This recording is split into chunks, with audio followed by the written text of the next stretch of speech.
Ladies and gentlemen, welcome into Podcast Room 303. Introducing one co-host with more nuggets than Chick-fil-A, Nick Morahan. Executive producer until we find someone better, Eric Washington.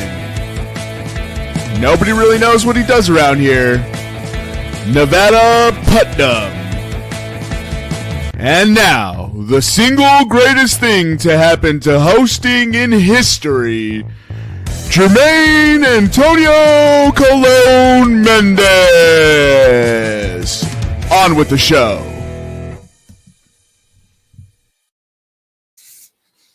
Ladies and gentlemen, welcome into Podcast Room 303, episode 313. I'm your host, Jermaine Colon Mendez. This is my co-host. And as always, we have with us the executive producers and the EPE. That's right. If you notice those strange, abrupt pauses, as is the MO of Room 303, it's a two-person pod today. So on today's podcast, we'll get into a little head-to-head review, and we'll be skipping podcast favorites head-to-head and blind five. Pop culture pick'em and blind five. So that way we don't burn topics for two people. We'll talk about the NHL and NBA playoffs, and then we'll touch base on bets to look forward to on Saturday for UFC 315. Without further ado, how you doing this evening, Eric?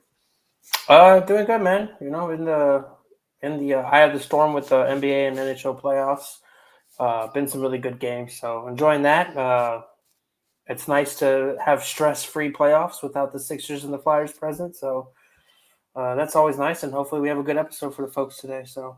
Yeah. I mean, lucky for you, whenever the Sixers play, it's always stress-free because we know what's going to happen. Yeah, true. At least in the playoffs, we do. They'll possibly win round one, bounce in round two. It is what it is, though. Yeah, I mean, look, the NBA playoffs, in order to win, you got to have one of the top five players. And, or that's how it used to be. Thanks to the collective bargaining agreement, you've actually seen a shift into getting 8 to 10 guys who can truly hoop. Looking at the Indiana Pacers, right? Nembhard, Nesmith, Toppin, Jarace Walker, Miles Turner, Pascal Siakam, Tyrese Halliburton, TJ McConnell. I mean, they've just got guys that they could throw at you in waves. So that depth and versatility is kind of the hallmark that NBA is pushing for. And you see it, like the Knicks kind of have the similar setup. They have a fire starting five, and then Tibbs, he only believes in 7-man rotations and 50 minutes per game per player, as well as 17-hour practices the next day. So let's see how it goes. But we'll touch base on that later. Let's go ahead and get into this head-to-head here. Yeah, so let me get this pulled up for everybody. Last week was week 17. Decent week. We had some winners. Jermaine went 2-1, putting him at 21-30 on the season, up 18.03 units. Nick went 0-3, 18-33 on the year, up 12.5 units. Nevada went 2-1 as well. What an interesting set of picks for Nevada. It was a very interesting week for him. It was the Colorado Avalanche playing the Dallas Stars in the first round of the NHL. We'll talk about that later. But essentially, he hedged his emotions is the way I look at it. He picked Dallas money line 3 times in a row. So in case his team won, at least his team won. And if they didn't win, at least he had the Dallas Stars head-to-head pick. So he went 2-1 on those, putting him at 20-31 on the season, up 20.7 units. And then I struck out 0-3, putting me at 20-31, up 14.2 units. So wins-wise, Jermaine's in the lead. Units-wise, Nevada's in the lead. Nick is dead last in both categories.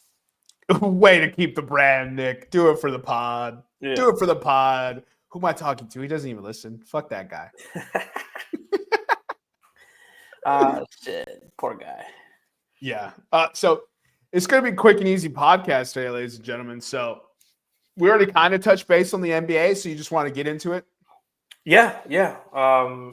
So the NBA currently Sorry, you hit so I'll steer it for a Oh, I second. was just gonna say it doesn't matter what we talk about. The Knicks are buying the championship for the refs, or the refs are getting the championship for the Knicks. But What are you we'll talking digress. about? No, What no, are you talking about? not in this series. This series has been called. So then you're already. They shouldn't have been in this position, is what I'm saying. And you agree with me? You know you do. No, that's not what you said. And we already touched base on the first round series. You said the Knicks are buying it. The Celtics had them down 20 points twice. It took 2 20-point comebacks. Yeah, I don't know. The refs are doing something, dude. It I don't has know what nothing to to do with the has refs. everything to do with them. It's the same thing we've seen with the Celtics before. The reason why they lost to the Golden State Warriors is because they shot 3-pointers and didn't make them. The reason why they won the championship last year is because they shot 3-pointers at a record clip and hit them. That's it. It's the Celtics. If they don't make threes, they don't have the IQ, the bandwidth, the coaching for some reason to switch and win the ball game. You have Kristaps Porzingis. And for some reason, we ain't using him to get easy buckets. You have Mitchell Robinson. Sorry, not Mitchell Robinson. You have Al Horford. Yeah. We ain't using him to get easy buckets. We're not posting up Tatum. Tatum in the post is a mismatch. Who can guard Tatum in the post? I mean, he's pretty deadly in the post. It's like, okay, OG. Yeah, I was gonna say Evan Mobley. Yeah, Evan Mobley for the Cavs. Like OG can't guard him in the paint, but there's no adjustments. And you hear it. You hear it when Joe Mazzulla goes on the press conferences after the game, and he said, I think we executed pretty well. We generated a lot of good shots. We just didn't hit them. And I'm like, you guys shot 25% from 3. Shocker. You lost. You shot 25% from 3. You lost. That's exactly what happened. The Knicks went on I think it was a 23-2 run in the fourth quarter. They could not buy a basket, Boston. Yeah, that's the problem with today's game is everybody, like, nobody wants to do anything different if what they're doing isn't working. Some teams do it. Some teams adjust, but a lot of teams don't adjust. They just, we're going to shoot our way out of this. It's just like, well, the problem is, right? They think, first quarter, we missed some shots. We'll make the next ones, right? That's what good shooters think. I'll make the next one. Yeah. Right? Like the classic saying, right? You miss 100% of the shots you don't take. Well, the Boston Celtics are living that right now. Yeah. The second quarter, you miss a bunch of threes. Third quarter, you miss a bunch of threes. I'm sorry, but when the third quarter and you're still missing threes, it's over. That is more prescriptive than fluke. Yeah. It is time to adjust, and Boston does not have it in their bones. And Coach Tibbs is putting on a defensive masterclass in the second half. His adjustments every single time has been taking Boston out of their rhythm. What blows my mind is Mitchell Robinson was playing over Cat to end the game yesterday. That's the kind of adjustments that Thibodeau is making. And Mazzulla is like, well, we generate a lot of good stats. We're going to go back to the drawing board. We're going to see what didn't work and what did work, and then we'll adjust. I mean, you can't be up 20 points twice and lose the game twice. You're the 2 seed. You just lost both games at home, blowing 20-point leads. It's never been done before in the playoffs. That's crazy, man. 2 20-point comebacks back-to-back has never been done before. We're really about to have an Indiana and New York Eastern Conference Finals, which is going to be fire. Indiana was in the conference finals last year, and that's why it cracks me up that nobody saw this coming. It's just like, what do you mean nobody saw them coming? They were in the conference finals last year. Yeah, they're just one of those teams that, like, gets overlooked. Like, no disrespect intended, but they just seem to get overlooked all the time by everybody. I guess the small market or something, but they're man, those guys, they play hard, dude. They play hard and they play together. They play like – I always thought Halliburton was the engine that made that team run, but the more you watch it, like, any guy grabs that ball, they're right down the court. Like, I love the pace they play at. That's something is it fair to say they probably have one of the fastest paces in the league? I mean, I'm sure we could look that up statistically, but I would imagine yes, because Rick Carlisle is, which a lot of people don't realize, Rick Carlisle, NBA winning champ coach. You know Dirk what I mean? Nowitzki for Like 20 is years. is coaching the Indiana Pacers, Yeah. and he's completely changed his like prescriptive style, right? Like when he won with the Dallas Mavericks with Jason Terry, Jason Kidd, Deshaun Stevenson, JJ Barea, Boricua.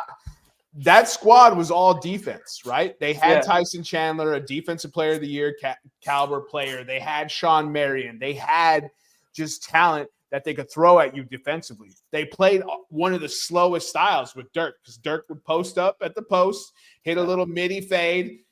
He's 7 foot. You can't guard it, right? Now, Rick Carlisle has realized, like, I've got different personnel, and he's adjusted his scheme. And now it's get out and go. If you watch the Indiana Pacers, Tyrese Halliburton or Pascal Siakam or Miles Turner, as soon as the ball goes through the bucket, boom, step out, chest pass in, we're up the court. Kick aheads, kick aheads, kick aheads. TJ McConnell, classic kick ahead. Nembhard, kick ahead. Neesmith, kick ahead. Halliburton, kick ahead. Everyone's trying to get the ball up the court. We're not playing barely crossing the half court line with 1 second to spare from an 8-second violation, which is how the Minnesota Timberwolves kind of play their brand of basketball. Yeah. And so Indiana has sped up, and they have the personnel to keep that pace nonstop because they've got 4 point guards. Neesmith, Nembhard, McConnell, and Halliburton. You never don't have a point guard on the court. You're running 2 point guards basically most of the time. Yeah. Benedict Mathurin is a lottery pick who has great one-on-one game, and he doesn't even really play for this team. That's how deep this squad is. Yeah. And you're seeing it right now with how they're running the Cleveland Cavaliers ragged. Donovan Mitchell gave everything he had and was exhausted at the end of the fourth quarter because he didn't have rest. He didn't have anyone he could count on. And then the Cleveland Cavaliers can't inbound the basketball. Huh. Kenny Atkinson, you're the coach of the fucking year. You better start coaching how to inbound the basketball. Yeah. These things, it just cracks me up, right? You hear about the Super Bowl winning Eagles, totally different sport, but I'm using the anecdote from a coaching perspective. It's Wednesdays, all day it's practicing don't fumble the ball. Yeah. Every day they do offensive line scramble drills to recover fumbles. Right? And then the coaching staff can go pull directly from games and be like, this is why we practice it. Look, it paid dividends here. This is why we practice this. It pays dividends here. That's what you need to be doing with these NBA guys. Yeah. Always practice inbounding the basketball. There is no play. There is no action to get a guy open on the inbounds. Have you noticed that in the National Basketball Association?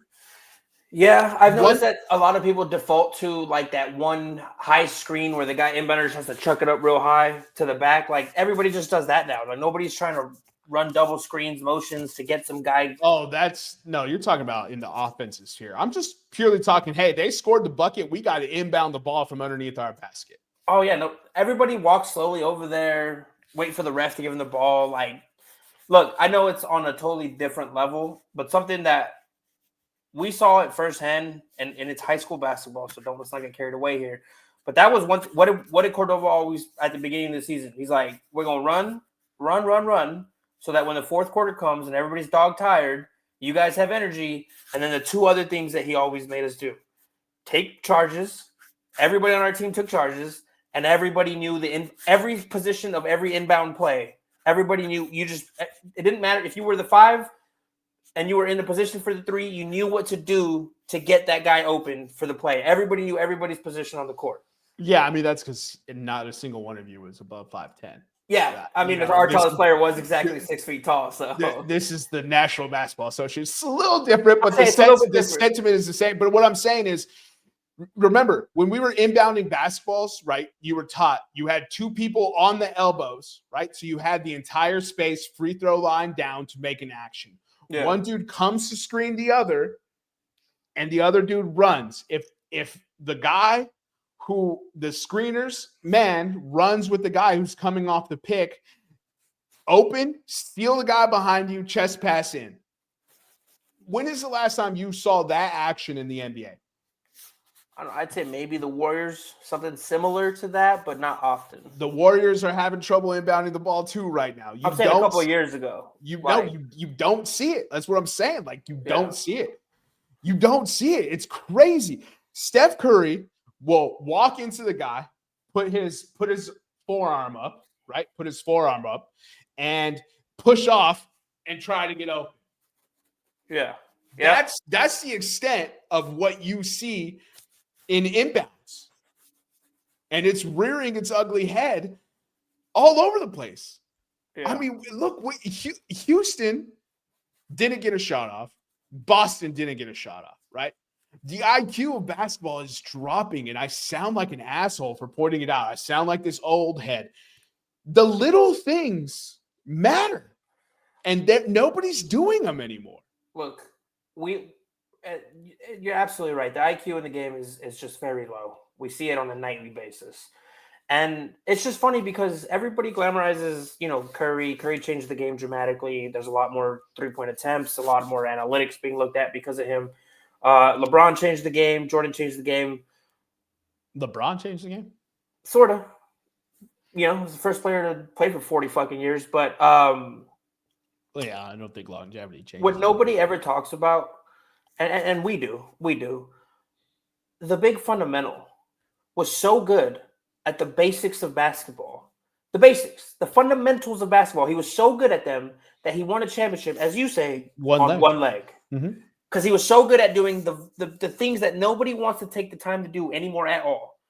Like, I saw somebody do a bank shot the other day. The motherfucker hit the top, like, this is the backboard, right? I'm sure I'm using my hands as a screen. This is the rim right here. This is top. He hit, like, up here on the corner and completely it didn't even hit the rim. And I'm like, I used to watch D-Wade, Dirk, Tim, KG. These guys, if it touched the glass before it went in, it was going into the hole. If it touched anywhere on that backboard, they knew exactly what kind of – and that's like nobody wants to do that anymore. It's not sexy. It's such an unstoppable shot. Back him down, little Dirk step, fade away, off the glass, in. You could average 25 a night doing that alone in the NBA. You know who does do that? No longer in the playoffs. No longer in the playoffs. No, enlighten me because my brain's not working right now. Kawhi Leonard. Oh, he does. Look, I know one day the hate's going to have to stop for the dude, but 2020 or 2021, whatever year that was, is still fresh on my mind. So, but no, the Clippers. All you do is hate. That's not happening. Seeing him ball in these playoffs, like as efficient as he was. I mean, I know they're eliminated, and we should only be talking about teams still present. But man, it's disgusting how good that dude is at basketball when he's healthy. James Harden's just not a playoff performer. Regular season superstar. I've been saying it. We have too many examples to we just can't. Look, once you have enough empirical evidence, it's fact. It's no longer hearsay or anything like that. Like he doesn't have it. Elimination game for the Clippers against the Nuggies this year. 1 for 7 from 3. I think he had 6 points and like 9 assists, or he actually might have had double-digit assists. I think he had 7 points. 7 points? Yeah.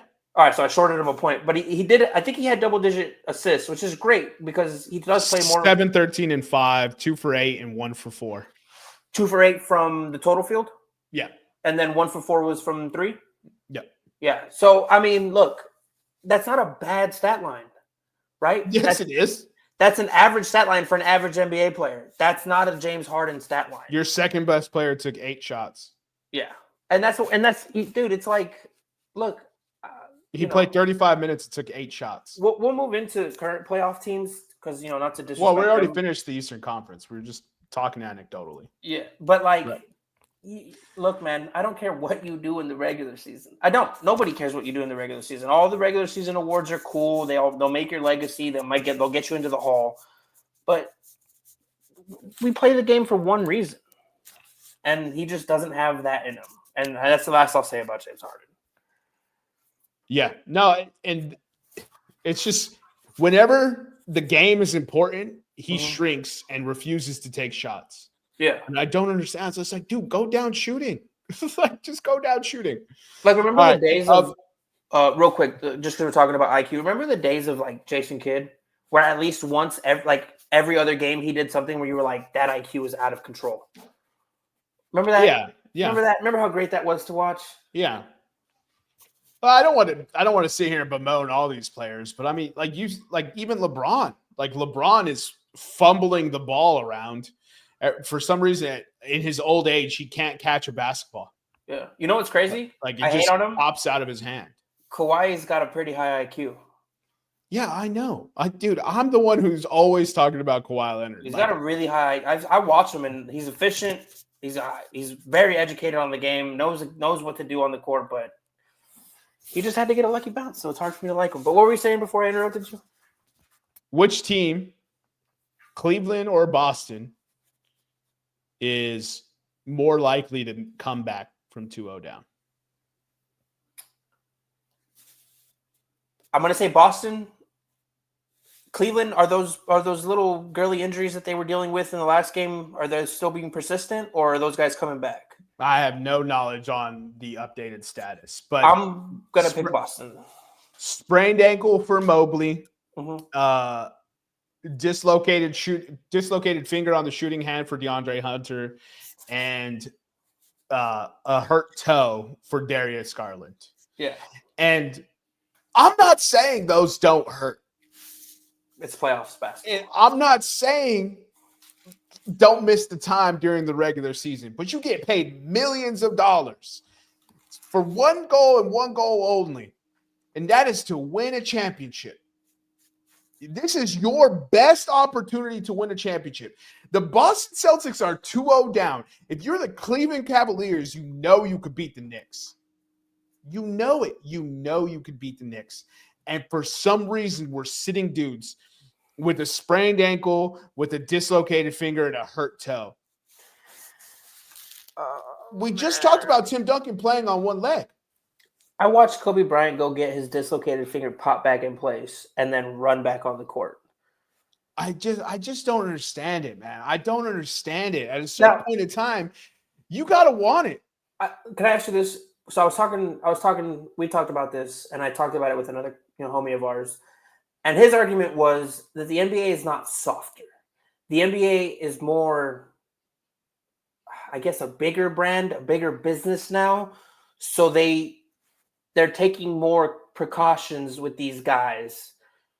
And I was like, that it's a sprained shooting. It's his finger. It's a sprained finger on his shooting. It's the playoffs. It's the playoffs. And I just wanted to ask your take on that, because I thought he was crazy. You're soft. Regular season, boom. You want to sit out for a sprained ankle, dislocated finger? Like, sure, we'll get those healed up. Boom. We want you healthy for the playoffs.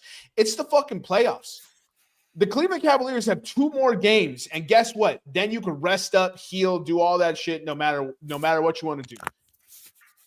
Like, playing on a dislocated finger isn't going to make it irreparable. Like, it'll never be the same again. It's not. We've all done it. We've all played with fucked up fingers.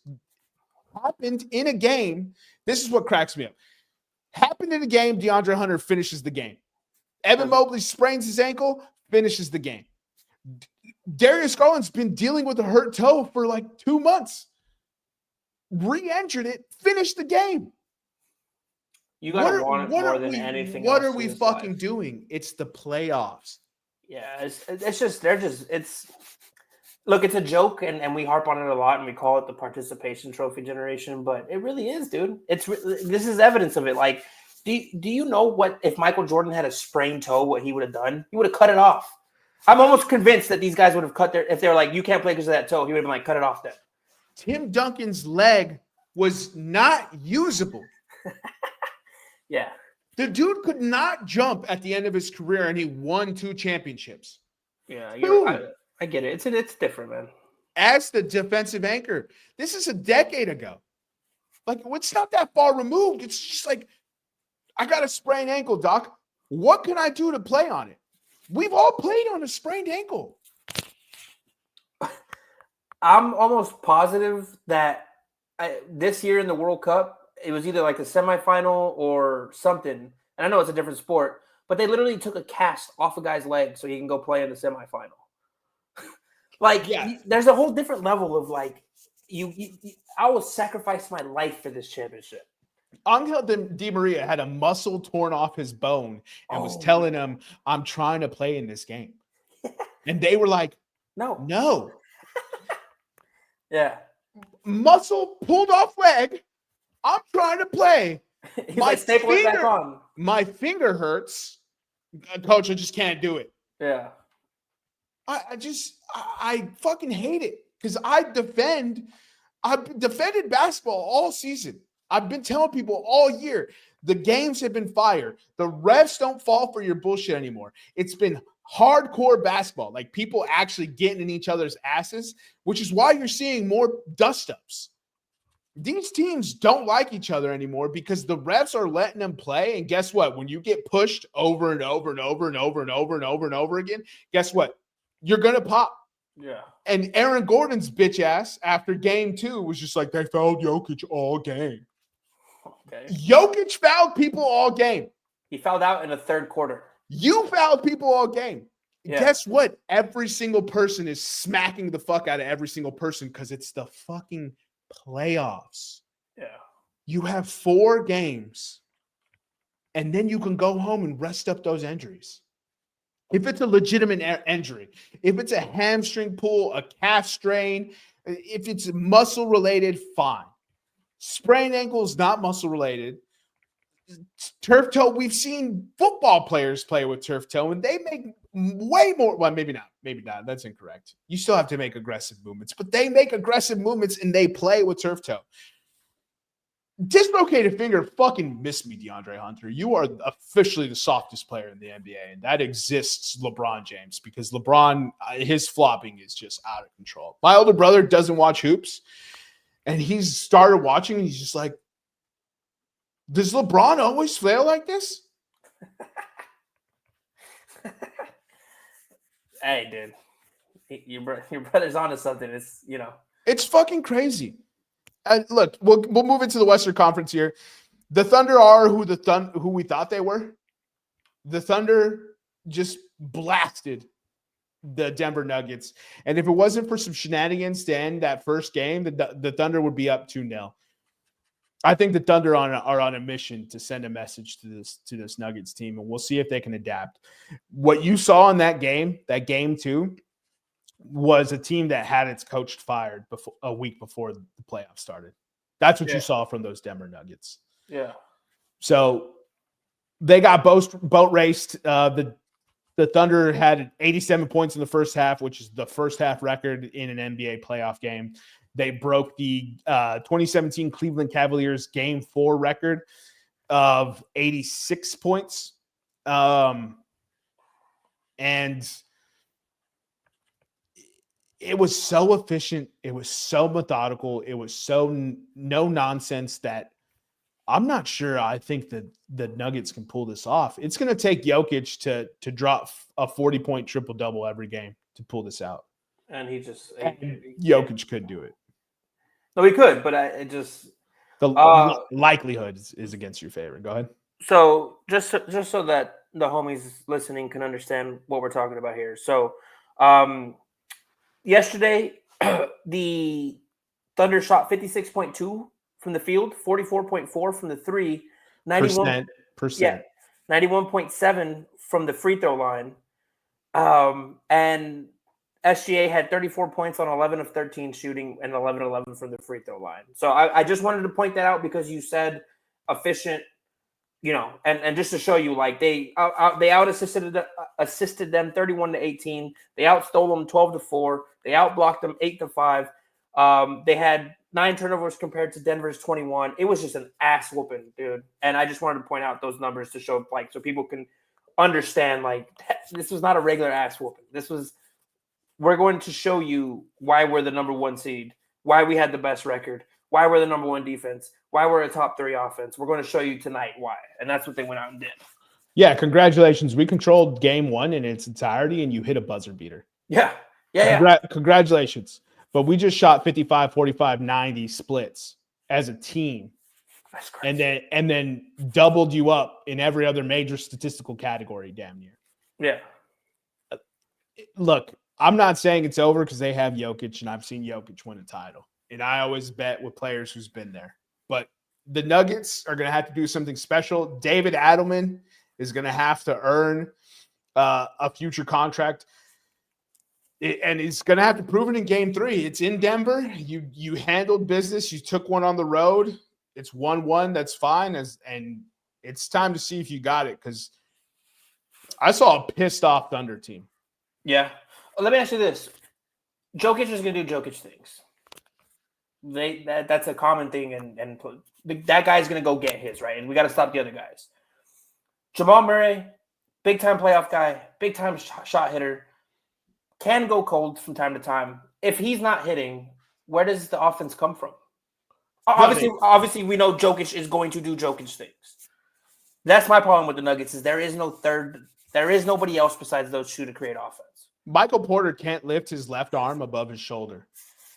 I'm not even bullshitting. He's out there playing, so fuck you, DeAndre Hunter, you pussy. But he can't lift his arm above his head. It's not coming from him. Yeah. Russell Westbrook has never been an offensive player. Christian Braun, we're expecting him to take a leap now. Like, was Christian Braun ever profiled as a guy that we expected to go get his own bucket? No, he's a slasher. He plays hard defense. Yeah. He gives you energy, and he'll hit open shots occasionally. Like, that's what you think. Peyton Watson, they don't have anyone who can go get a whole bucket. The whole entire offense is predicated on Jokic creating easy shots for these guys that we expect those guys to hit. Yeah. And unfortunately, when the pressure rises, when the intensity rises, you're expending more energy doing all the little things. Mm-hmm. Getting over a screen on defense is a little more because the intensity is a little more, right? Yeah. Running down the court, coming to set a pick, the intensity is a little more, so you're a little more tired. And those players, if they're not used to it, you're expecting them to take big leaps and do something special. And it's kind of wishful thinking. It's kind of silly. You would want more proven guys, which is what Michael Malone got fired over. He was mad because they kept getting rid of the proven guys. Like, sure, maybe the KCP, Bruce Brown, they didn't go light it up wherever they were. I mean, Bruce Brown was traded and KCP just stunk it up for the Magic. But you know who they were good with and what they could do? They could hit the open shots that Jokic generated them. Bruce Brown can go get his own bucket after Jokic makes a move, right, and attracts the defense. KCP played great defense, and he was a damn near 40% three-point shooter for the Nuggets. And that's what they're missing. They don't have anyone to do that. And the same thing could be said for the Golden State Warriors. The Golden State Warriors, if Steph Curry is not on the court, they cannot score points. I mean, you're watching it right now live and in person. They have 17 points in this first quarter of game 2. 17 points, and they're already in the second quarter. That's crazy. They can't score points. And Steph Curry has the first hamstring injury of his career because he's 37 fucking years old. And that's an injury you can't fuck around with.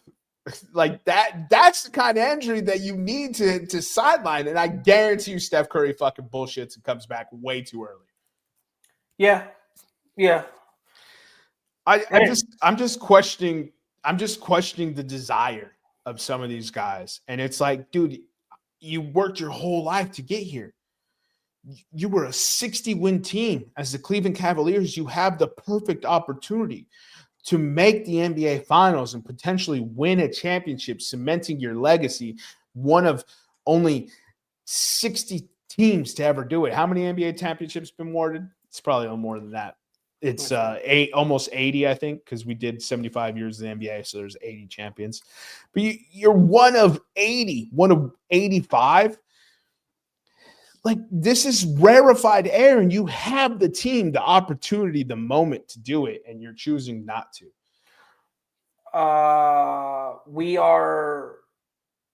So the first NBA champions were crowned in 47. So 27 would be 80, right? I'm not sure. Let's see. It doesn't tell me how many champions. It just tells me the first one was. So it's 41-36. So 77. As of 24, the Eastern champions have a 41-36 advantage in NBA titles over the Western champions. 41-36? Yeah, so 77. 77, yeah. Okay. Yeah. Look, man, it almost doesn't make sense from 47. Maybe it's just doing NBA. Was there like strike years with wars or something? We'll have to look into that. Yeah, I'm not too sure. No, it looks like it was constant. If Curry doesn't come back, do you give the Warriors a win in this series? Like another one, I should say. Sorry. No, absolutely not. No. Okay. No. The Minnesota Timberwolves are going to walk over them. They have better shot making. They play better defense. You know what I mean? As a team. And I don't know what happened game 1. One of the worst performances in Minnesota Timberwolves history, shooting performances in Timberwolves history. Yeah, like, it goes. Homeboy went 0 for 10 to start. Like it just wasn't a good game. Yeah, but he was settling. Anthony Edwards has fallen in love with his ability to hit the 3-point shot, and for him to take that leap and win multiple championships, he has to understand that the team is better when he's putting pressure on the rim. When Anthony Edwards is putting pressure on the rim, guess what? He's drawing fouls. He's getting himself free throws, easy points. What happens when you see the ball go in the basket? You're more likely to hit other shots. When the other team is in foul trouble, you're forcing rotations that the coach doesn't want to make. On top of that, when Jaden McDaniels gets fouled, he gets free throws as well. Yeah. Guess what? Everyone's a professional. If you're making free throws in the rhythm of a game, you're going to start feeling yourself. And one thing that I got upset that he got away from it is in a 7-game series in the playoffs against a team like the Warriors, who are a little bit older on the, as constructed. Why wouldn't you want to go out there and make those old dudes run and put body on them and put like, be hitting them and stuff? He should be attacking that paint every time. Every time, because that changes the entire dynamic of everything on the court for them. Easy shots for his teammates, easy shots for himself, free throws for him and his teammates, just like you said. And we've seen this time and time again with these guard guys that dominate like that, and they get happy, content, falling in love with shooting threes. No. So what I said. Yeah, so exactly what you said. But like what I was trying to get is to the point of they're older than you. And you said in a game 7, you always take the experience. Don't let it get to a game 7 then. No, you should not. No, we just saw it play out. The Warriors and Nuggets. The Warriors and Nuggets took it to game 7. Guess which teams clammed up?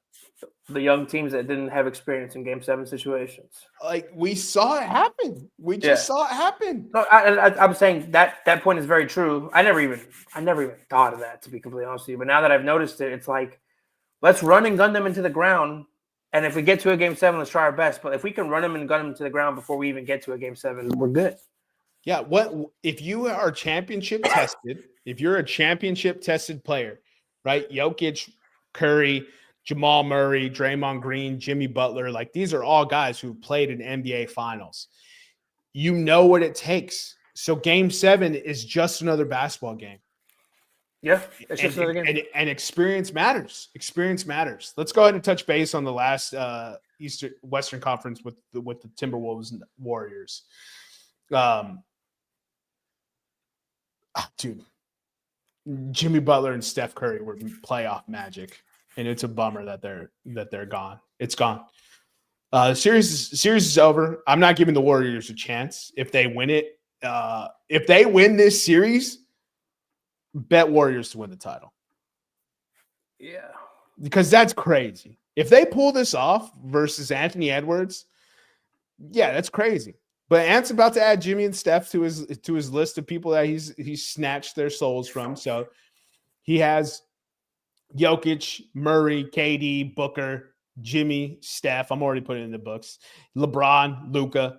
Yeah, Ant is coming, and it's just disappointing. So obviously we're giving the T-Wolves a series. What are we thinking with this Nuggets Thunder? I think if I'm betting, I'm going Nuggets. I'm going Thunder in 5. That would be my bet, but I think Thunder in 6. I think Joker is the greatest player in basketball, the best player in basketball right now. I think they'll get one in Denver, one more in Denver potentially, but it's a stretch, dude. And it would be the game where him and Jamal Murray both go fucking planetary. Yeah, it'll go back to Thunder 2-2. You think so? It will, yeah. I think so, yeah. And then the 2-0 sweep after that? Yeah. We just saw grown men, professional basketball players, get embarrassed on a national stage. Yeah. They always respond.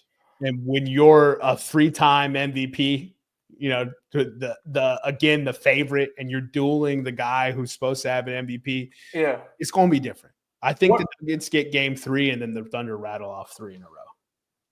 All right. Well, my only concern is outside of the third scoring option for the Nuggets is that fractured. Is the front office and locker room fractured because of the firing of Malone, and have people bought into Adelman's whatever system, or is he just a temporary holdover? And you know what I mean? There's a lot of up in the air that doesn't give us much confidence in them outside of the greatness of Jokic. I'm not really confident in this franchise. Yeah, but I mean, they won a playoff series without a coach and a GM. I don't understand why it's an issue now. They'll get another game. The Boston Celtics won a championship in 07 without a coach. So it happens. It's just, from Why'd you get mad? Because I brought up Doc Rivers hate? No, because it's so dumb. It's so dumb. Doc Rivers has sustained excellence at every place that he's gone. You know who just got fired? Michael Malone. He won a championship 2 years ago. That's crazy. You know who's already gone from his team? Mike Budenholzer. He won a championship 3 years ago. You know who's gone from his team? Frank Vogel. He won a championship 4 years ago. You know who made the Eastern Conference Finals and no longer coaches the Boston Celtics? Ime Udoka. He's in Houston now. That one's. But you know who didn't get fired in those runs? Who didn't get fired? Doc Rivers.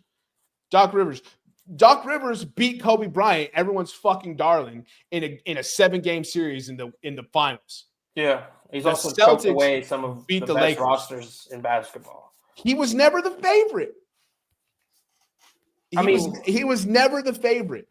Putting a team up 3-1 when you're not the favorite and nobody expects you to win the series is coaching. It's coaching. But it's a narrative that the internet loves to do. The internet loves to, everyone just regurgitates the same narrative because somebody pushed it once. It's the same thing with Michael Thomas and slants. It's the same thing with you just see it all the time. And it's okay. Doc Rivers, right? Everyone's Doc Rivers isn't a good coach. And nobody talked about him turning around the Bucks with Dame and Giannis hurt and getting them into the playoffs without having to play in the play-in. We didn't talk about that because that would require giving the man flowers. Everyone gives him shit, but when he had Joel Embiid wasn't playing. Everyone's roasting Joel Embiid now. Ty Lue gets a pass because Kawhi Leonard always misses, but Doc Rivers gets fucking crucified whenever his players misses. Clippers, Blake Griffin, injured. Chris Paul, injured. He pissed away good teams. We've literally seen Chris Paul pull a hammy in the games that he's coaching. Yeah. Blake Griffin has gotten hurt in the series that he's coaching. And for some reason, it's no, every other coach gets a pass, but everyone just loves to gang up on Doc Rivers, and it cracks me up because Doc Rivers has something a lot of these other motherfucking coaches don't have. He's got a championship. Very true. He's got a championship, and he won it with 34-year-olds. They were all old. That's what nobody talks about. They were old players. He didn't have anyone in their prime. Not a single player in their prime, and he took them to the championship. Yeah, he did. He had Rondo, but that's not the That's not the world beater that where we slot Rondo top 100 all time. 101. 101. Now, if we're doing point guards list, he's up there. But yeah, 101. Everyone does it. They do the same thing with Carmelo Anthony. They do the same thing with Dwight Howard. People just love to belittle people's accomplishments just simply because they don't like the person. And it just cracks me up. It's like it's not even founded on anything anymore. It really isn't. Yeah, I guess I wasn't aware of this, but he's got 113 wins in the playoffs and 108 losses in the playoffs. Doc Rivers, and he's got a career 1,163 wins, 817 losses. So he's definitely almost a 60% winning coach. But at the end of the day, when you've had the talent he's had, when you've had the opportunities he's had, and all you have to show for it is one championship, it's a little bit questionable. But I understand outside circumstances, injuries, things like that, bouncy shots from Kawhi Leonard. There's a lot of things that go into it that aren't his fault. I will say that. I'll do that. But personally, watching him for a lot of time, for all those years with the Sixers, I never saw halftime adjustments. I never saw any of the things that's necessary to win a series. And maybe it was at that time because he was dealing with Joel being out or whatever it was. Bro, we saw it, Eric. We saw it. We saw what? We saw him coached by everybody. We saw him coach his ass off with nobody. Ben Simmons wouldn't shoot a basketball. He had Ben Simmons wide open underneath the basket, and Ben Simmons wouldn't shoot the basketball. At a certain point in time, there's ownership on players as well. Chris Paul never stayed healthy. Blake Griffin never stayed healthy. Absolutely. I agree with that. It's just like, if Ben Simmons dunks that basketball when the ball is given to him with the 76ers, the narrative with Doc Rivers is totally different. Well, it's totally different. They probably beat the Hawks that year, and they probably don't fire Doc Rivers. Exactly, bro. Exactly. Bro, Doc Rivers was brought in to coach a team that they missed every single first-round pick on. They missed every single first-round pick on, and he was still leading them to 50-win seasons and making the second round of the playoffs. Dude, only 4 teams make the second round of the playoffs in the Eastern Conference. Only 4. Every year. Oh, man, I should probably stop hating on this dude. He's number 7 all-time wins. This is what I'm saying. You can't be, bro. The Bucks started historically bad this year, historically bad, and they still ended up with 40-something wins, 48-34, 48-34. At one point in time, they had like 2 wins and 10 losses, and they finished 48-34.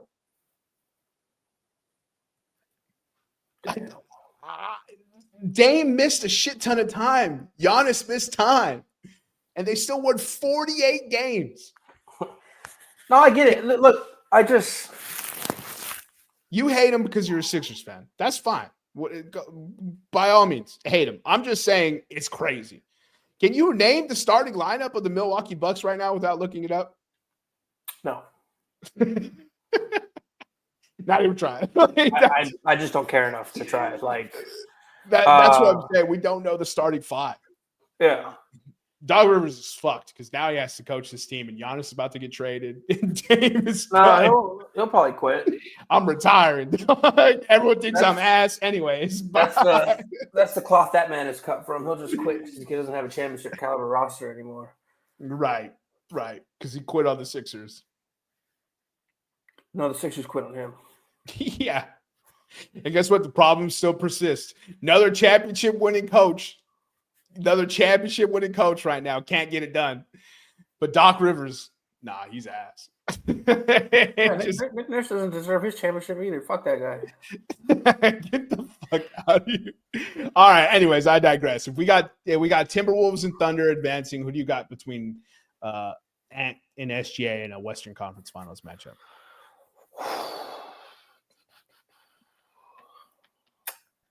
I'm gonna go with the Thunder. I'm gonna go with the Thunder. I'm just running through the roster on the Timberwolves here, and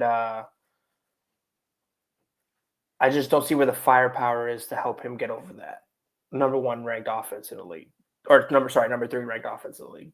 So I'm gonna go with that. And also the Timberwolves play great defense. I was shocked by that, but I thought they had an average defense that was anchored by a great defensive player, but I realized there's a lot of other cats out there besides McDaniels and Gobert that played. They got a bunch of non-shooters clamping motherfuckers up. That's why you're worried about their offense. Yeah. Yeah. But I'm gonna go with the Nuggets. The Thunder. Their defense is just as great, and they just have more options scoring. And I just feel like does it kind of feel like an energy of like a little bit of underdogness to them, a little bit to the Thunder. Like a lot of announcers were saying, yeah, like they had the regular season, yeah, it's great, it's historic, but they're gonna get bullied in the playoffs. They're not tough. They're not. And I just feel like they keep hearing all this shit. And they're like, all right, we're just gonna keep rolling people. But it's just, they're pushing the same narrative from last year. And we've seen it. We've seen it. At the end of the fourth quarter in game 1, they got out tough. That's why they lost. Because Denver was just making plays. Like, we've seen it. Like, they're not pointing out, but like at a certain point in time, you got to look at the 67-win team and be like, that's a 67-win team. You know what I mean? Yeah. Since Julius Randle returned, and I think it was around March 1st, the Minnesota Timberwolves have been one of the best offenses in the NBA. Really? So, yeah. Nice. That's why they busted the Lakers' ass, bro. I think it'll go 6. Thunder and 6. That's my pick. Between T-Wolves and Thunder? Yeah. Man, I'm hoping for a 7 in that one. I would love a game 7 in that. An SGA at game 7 would just tickle my pickle.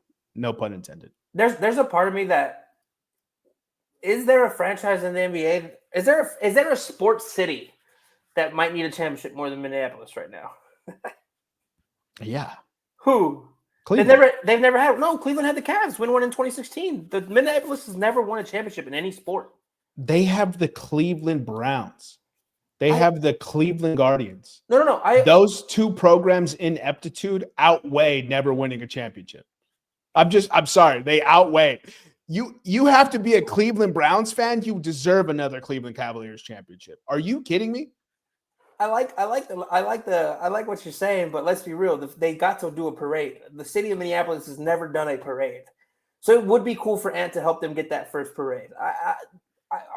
It'd be nice. No, Vikings are good. T-Wolves are usually good. The Twins have been good. Like what? Hold on, Minnesota Twins. Because Arizona has that one with the Diamondbacks. LA has LA.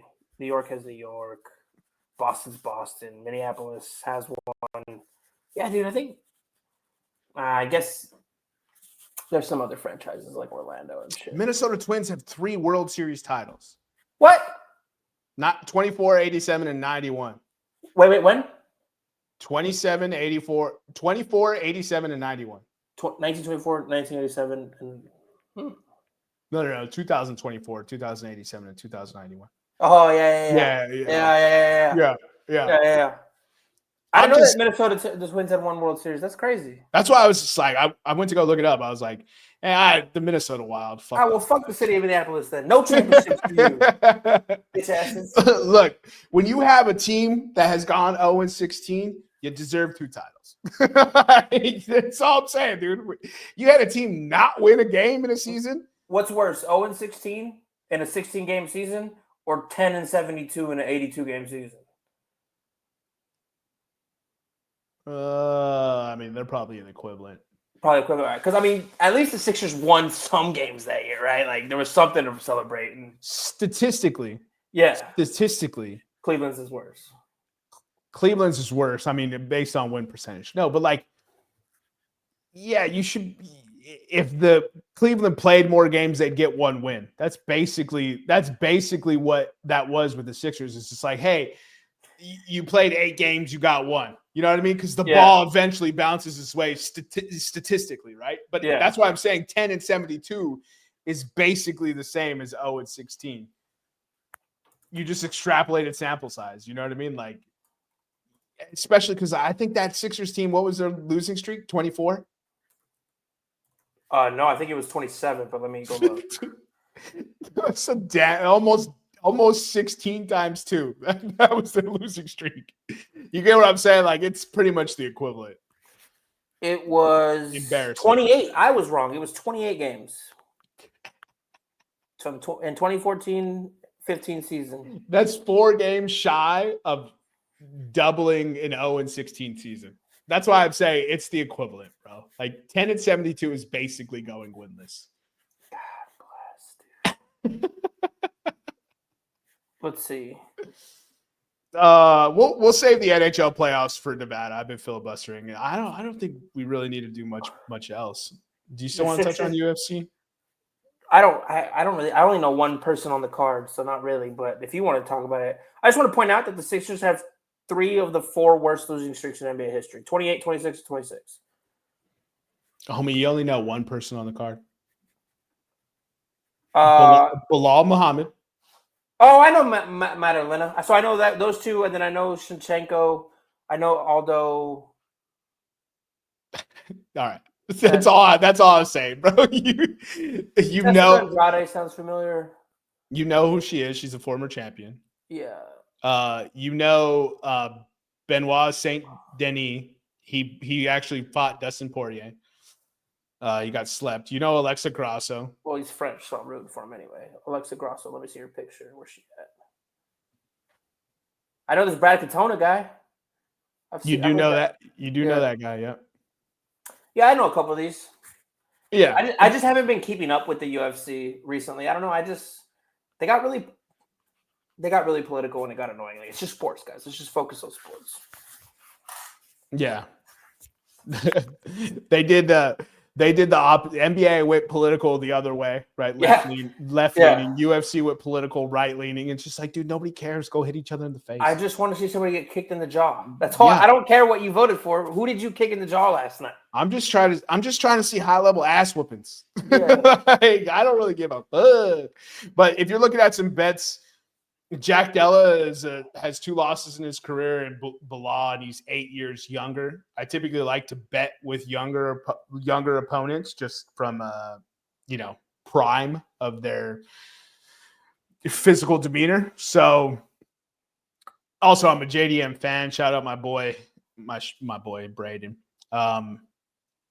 And honestly, I think Valentina as a dog is a fun bet. And then I would fade Aldo. I would take Zahabi. Just gut feeling at plus 175. I think that's a pretty good bet. And Canada. Yeah, and that's all I would look at from the top. I mean, you could sprinkle on Alexa Grasso, but she hasn't taken the leap that we wanted, unfortunately. For Bilal Muhammad and Jack Della Maddalena, just to give you guys some insight here. So at plus 165, I like that bet that you said. Same height, same weight. Jack is a decade younger almost. He's got an inch longer reach. His signature strikes landed per minute is about 2 more per minute. Significant, not signature. All right. And then significant strike accuracy. He's 6% more accurate. Where Bilal has the advantage is going to be on the ground. So that'll be the tail of the fight. Will Jack let him get him to the ground? If not, can Jack knock his bitch ass out? Yeah, so Jack is good on the ground. He's just not good at takedowns, right? So his takedown average is significantly less than Bilal's. I wish they showed takedown defense. That'd be nice to see if he had a good takedown defense. Yeah, I mean, you do see the submission though. Jack Della is a better submission artist. So if you take him to the ground, you better be ready to protect that. And honestly, it says fight goes the distance. Yes is minus 190. That no plus 145 is pretty good. Over 0.5 total rounds. That's such a terrible, why even offer that bet? You think someone's going to get slept in the first 2 minutes? You take the under? It's usually 2.5. Yeah. Yeah, I don't know. ESPN bet's crazy. I just like the way they had this set up on the. Yeah, it's pretty convenient. Yeah. You can go to each one. It'll give you the odds. It's 3.5 for this one. That's what I'm saying. You see what I'm saying? Yeah. It's a championship fight. Why are we putting? I kind of want to take the under just for fun now. Dude, what was it? Plus 450. Jack Got goes in there, gets a 1.5 minute knockout. Dude, Shit. I hope, but I'll put money on Jack. That's my boy. I hope he gets the dub. And yeah. Just look at that. Jack by KO is only plus 275. He's got power, dude. It's gonna be fascinating to see how, oh my God, Anthony Edwards was helped to the locker room.